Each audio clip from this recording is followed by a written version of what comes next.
మీరు చెప్పండి. నిన్న జరిగిన ఎపిసోడ్లో ఎంతమందికి రమ్య గారు అదేవిధంగా మాధురి గారు నచ్చారు చెప్పండి. నాకైతే అస్సలు నచ్చలేదండి. నిజంగా చెప్తున్నాను. ఒక పెద్ద నేషనల్ టెలివిజన్లోకి షోకి వెళ్ళి వాళ్ళు ఏం మాట్లాడుతున్నారో వాళ్ళకైనా అర్థమవుతుందో లేదో తెలియదు. నాకైతే అర్థం కావట్లేదు. ఏం మాట్లాడుతున్నారండి వాళ్ళు అసలు కళ్యాణ్ గురించి? ఏమన్నా వాళ్ళు మాట్లాడానండి అవి చెప్పండి. మీకు కళ్యాణ్ చూస్తే అమ్మాయిల వెంట పడేటోళ్ళకి కనిపించిండు అక్కడ? అమ్మాయిని ఏమైనా ఇబ్బంది పెడుతున్నాడా? అమ్మాయిల పర్మిషన్ లేకుండా అతను ఏమైనా టచ్ చేస్తున్నాడా? చెప్పండి. రమ్య గారు అంటారు తనుజ మీద చేస్తుంది, తనుజ తనుజ కూడా తనకు అడ్వాంటేజ్ ఇస్తుంది. అలానే మాట్లాడేది రమ్య గారు. మళ్ళీ అమ్మాయి ఏమంటుంది, రమ్య ఏమంటుంది, అదే నా మీద చేస్తే నేను కొట్టేది, లాగిపెట్టి ఒకటి కొట్టేదాన్ని కిందేసి తొక్కేదాన్ని అంటుంది. అసలు అతను నీ దగ్గరికే రాలేదు కదా, నీకు ఎందుకు మాటలు వస్తున్నాయి? చెప్పండి నిజం అది.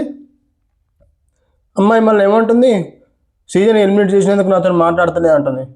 ఇప్పుడు మాట్లాడితేనేమో ఒక మాట, మాట్లాడకపోతేనే ఒక తీరుగా, మాట్లాడకపోతే ఒక తీరుగా అంటున్నారు మీరు.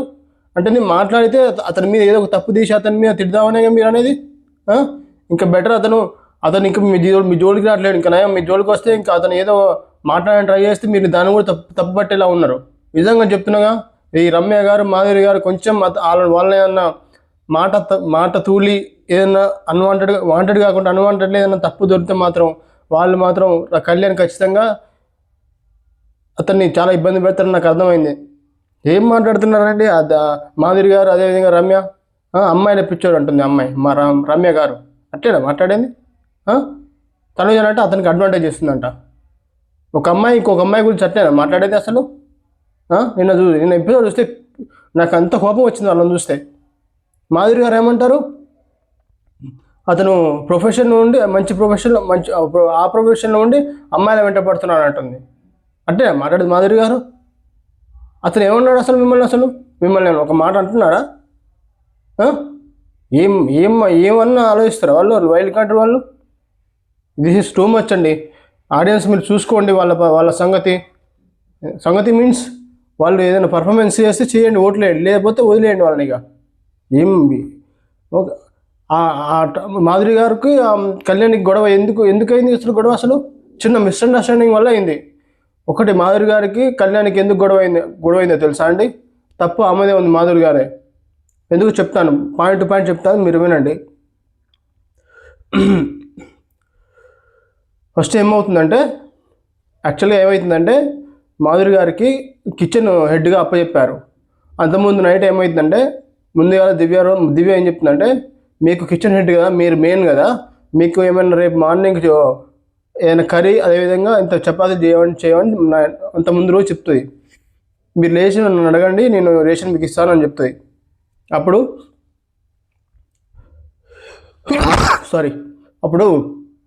ఏమవుతుందంటే, మంచిగా మార్నింగ్ లేచి దివ్య గారి కోసం వెయిట్ చేశారు. మనకు లైవ్లో ఉంటుంది, మనకు ఫుటేజ్లో చూపించలేదు ఎక్కువ.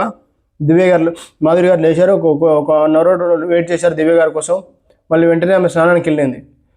ఈమె స్నానానికి వెళ్ళినప్పుడు దివ్య వచ్చింది, ఆమె కోసం వెయిట్ చేసింది. ఇప్పుడు ఈమె లేదు.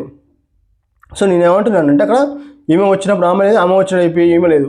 సో అక్కడ ఏమైంది, కొంచెం డిలే అయింది, బ్రేక్ఫాస్ట్ డిలే అయ్యేసరికి కళ్యాణ్ ఏమంటున్నాడు, యాక్చువల్ ఆమె ఏమంటుందంటే, మాధురి గారు నేను ప్రతిదీ స్నానం చేసినాకనే వంట చేస్తా అంటే, కళ్యాణ్ అది డిమాండ్ చెప్తున్నారు, అదే అట్లా స్నానం చేసినాక వంట చేస్తారు, లేట్ అవుతుంది.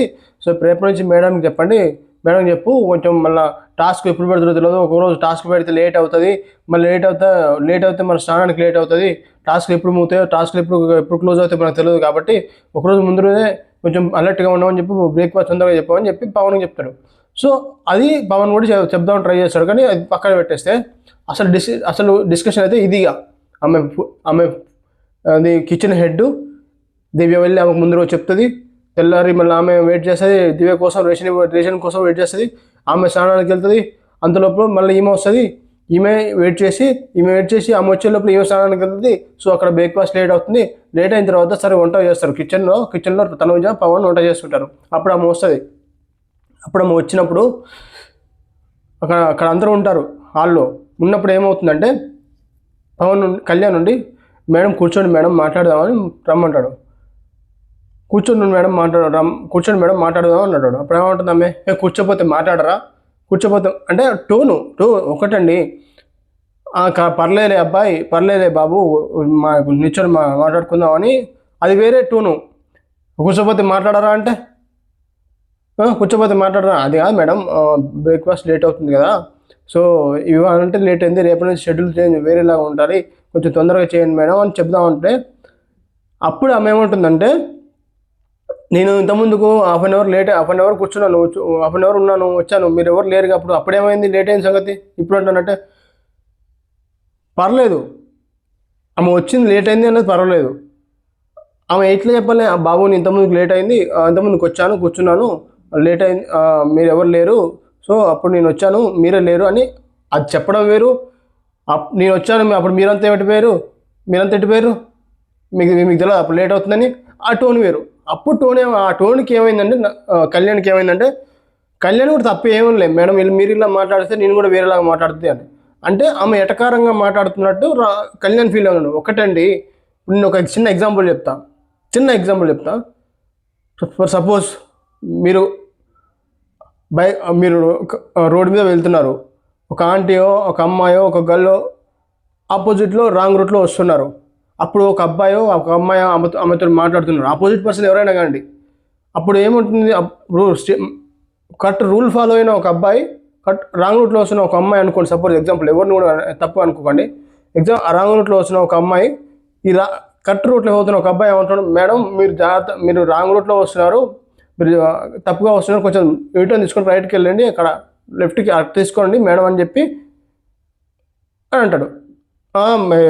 నేను ఇలా వస్తే మీకు దారి లేదా, మీరు వెళ్ళిపోండి అంటే, ఆమె వచ్చే రాంగ్ రూట్లో వస్తుంది, మీరు ఇలా వస్తే రాంగ్ రూట్లో వస్తున్నారు, మీరు ఇలా వస్తే మీకు దారి లేదా, పక్కన అక్కడి నుంచి వెళ్ళిపోవచ్చు కదా అంటది ఆమె ఆపోజిట్లో వచ్చిన పర్సన్. అప్పుడు మీకు ఏమనిపిస్తుంది, సర్లే వెళ్ళిపోతున్నారులే, ఇక మనకెందుకు వచ్చిన గోల్ అని సరే పక్కకు వెళ్ళిపోయారు.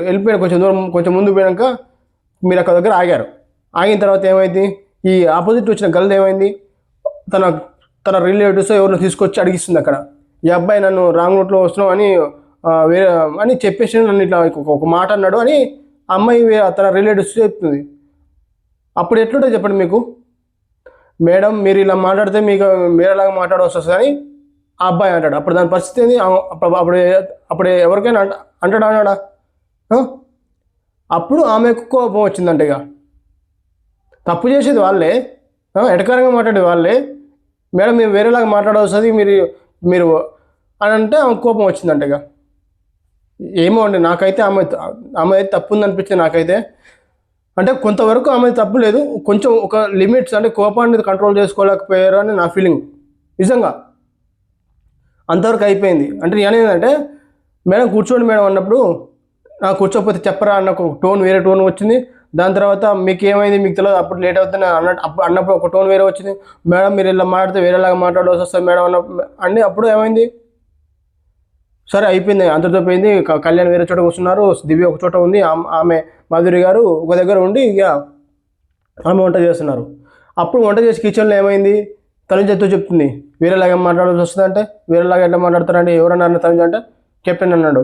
అప్పుడు తనుజ ఉంది కెప్టెన్ కళ్యాణ్ పిలిచినప్పుడు ఈమె ఏమంటుంది, వేరేలాగా ఎలా మాట్లాడతారండి మీరు, వేరేలాగా ఎట్లా మాట్లాడతారండి మీరు, ఇలాగే అంటున్నారు కానీ వేరేలాగా ఎట్లా మాట్లాడతారు అంటే, మేడం ఇలాగే మాట్లాడతా మేడం, ఇలాగంటే ఎలాగా, ఇప్పుడు మీరు మాట్లాడుతున్నారు అలాగా, అవును మేడం నువ్వు పాయింట్ ఎందుకు వేసారు, నన్ను వేరేలాగా ఎందుకు మాట్లాడుతున్నారు అంటున్నాను. అప్పుడు ఒకటండి, ఆడ ఖచ్చితంగా ఆమె తప్పు ఉంది, అక్కడ కళ్యాణ్ కూడా తప్పు లేదు.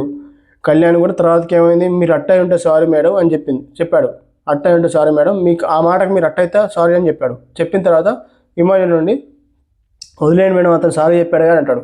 కళ్యాణ్ వస్తాడు, మేడం ఏందన్నా నువ్వు అంతా మొత్తం నా తప్పే ఉన్నట్టు చెప్తారేంది మీరు, మొత్తం నా తప్పేం లేదు, మీరు ఏదో నేను చేసే మొత్తం తప్పంతా నాది అన్నట్టు మీరు నా వైపు నీ సారీ ఏదో అమ్మ అట్టేనని చెప్తున్నా సారీ అని అంటాడు. అప్పుడు మీరు అలా ఎందుకంటారు, వేరేలాగా మాట్లాడాల్సి వస్తుంది ఎందుకంటారు, అవును మేడం మీరు ఎటకారంగా మాట్లాడితే నేను కూడా ఎటకారంగానే మాట్లాడుతున్నాడు, అది అందరూ తప్పే ఉంది. ఆమె టోన్ కూడా కొంచెం అలాగే అనిపించింది నాకు కూడా. ఒక పర్సన్, అతను చిన్న అబ్బాయి వాళ్ళకి ఉండవా, ఏమంటారు సెల్ఫ్ రెస్పెక్ట్ అది కోరుకోవాలని సెల్ఫ్ రెస్పెక్ట్ కోరుకోవాలనుకుండా ఉండరా ఆ టోన్లో అతను అలా ఆలోచించి మేడం మీరు చిన్న పెద్ద మామూలు మాకు కూడా రెస్పెక్ట్ ఇవ్వండి, మీకు రెస్పెక్ట్ ఇచ్చిన మీరు మాకు రెస్పెక్ట్ ఇచ్చి మాట్లాడండి. ఆమె కూర్చోన్నప్పుడు బాబు కూర్చోలేని బాబు ఇట్లానే నిలబడతా అన్నప్పుడు నిమ్మలంగా చెప్తే అయిపోయేదిగా, మంచి టోన్లో చెప్తే అయిపోయేదిగా. కూర్చోబోతే మాట్లాడమా అంటే ఆ టోన్ ఎలా ఉంటుంది ఎదుటి వ్యక్తికి. సో అక్కడ ఆమె తప్పనిపి నాకైతే అనిపించింది. ఇక నెక్స్ట్ ఈ రమ్య గారు ఒక మాధురి గారు ఒక మాట అన్నారు ఒక దగ్గర, ప్రొఫెషనల్గా అంటే ప్రొఫెషనల్గా ఉంటూ ఒక ప్రొఫెషన్లో ఉంటూ అమ్మాయిలు వెంట పడుతున్నాడంటే అది అమ్మాయిలతో మాట్లాడకూడదా? అమ్మాయిలు అంటే వాళ్ళకి ఇష్టం వచ్చి ఉండకూడదా? మీరు ఎలా మాట్లాడుతున్నారు అసలు? ప్రొఫెషన్ ఎందుకు వచ్చింది మీరు? అతను ఏమైనా అంటున్నాడు మిమ్మల్ని మీ ప్రొఫెషన్ గురించి మీ అంటే అతను అతని విషయం పర్సనల్ గురించి మీకు ఎందుకు? అతను మీ పర్సనల్గా మిమ్మల్ని అయితే అటాక్ అయితే చేస్తున్నాడు కదా, మరి దానికి ప్రొఫెషనల్ ఎందుకు? ప్రొఫెషనల్ పర్సనల్ ఇష్యూస్ ఎందుకు ఇక్కడ? మళ్ళీ రమ్య గారు అంతే, అమ్మాయిలు పిచ్చోడు, తనుజని ఇబ్బంది పెడుతున్నాడు, అదే నేనుంటే నేను కొట్టేదాన్ని. ఎందుకమ్మా నీకు రమ్యగా? నీకు అసలు ఎందుకు బయట నుంచి చూసిపోయావుగా? అంటే కావాలని చేస్తున్నట్టే ఇదంతా మనకు ఏమో. ఇక చూడాలి ఎపిసోడ్ ఇంకా ముందు ఎలా ఉంటుందో, ఎన్ని గొడవలు అవుతాయో. నాకైతే నిజంగా ఆ రమ్య మాధురి గారు చూస్తే కోపం వచ్చిందని మీకు ఏమనిపించిందో కామెంట్లో కామెంట్ చేయండి, లైక్ చేయండి, సబ్స్క్రైబ్ చేసుకోండి. మెయిన్గా సబ్స్క్రైబ్ అయితే చేసుకోండి. ఇక మన నిన్న నామినేషన్లో అయితే ఇక రాము వచ్చాడు, ఇక పవన్ వచ్చాడు, ఇక నా టాస్క్ పెట్టారు, అదే బాల్ టాస్క్ అయితే పెట్టారు. ఆ బాల్ టాస్క్లో వాళ్ళు పట్టుకున్నారు, మొదలు నిఖిల్ పట్టుకున్నారు, తర్వాతకి రమ్య గారు పట్టుకున్నారు, వాళ్ళ స్టాటస్ చేసుకున్నారు. రీతు అయితే నన్ను నామినేషన్ చేయొద్దని ముందుగా అందరికీ బతిలాడుకుంటుంది, నన్ను నామినేషన్ చేయని. ఇక భరణి గారు దివ్య విషయానికి వచ్చేస్తే వాళ్ళు ఏందో వాళ్ళ బంధాలు ఏందో ఇంకెప్పుడు దిగుతాయో వాళ్ళిద్దరిది. ఎందుకు ఆ గేమ్ ఆడటానికి వచ్చారా? ఒకరి మీద ఒకరు ఫీలింగ్ బాధపడితే ఓదార్చుకుంటూ ఉండటానికి వచ్చారా వాళ్ళు? నాకు అర్థం కాదు. భరణి గారు దివ్య గారు this is two. Bharani garu దివ్య గారు కొంచెం తగ్గించుకోవాలి, మరీ ఎమోషనల్ అయిపోతారు. ఆ దివ్య గారు స్టార్టింగ్లో నేను ఏడవనని చెప్పిన దివ్య ఈరోజు అంతగానో ఏడుస్తున్నది. నాకేం అర్థం కావట్లేదు. మీకేమనిపించిందో కామెంట్ చేయండి, లైక్ చేయండి, సబ్స్క్రైబ్ చేసుకోండి. Thank you for the watching. Please like and subscribe the channel.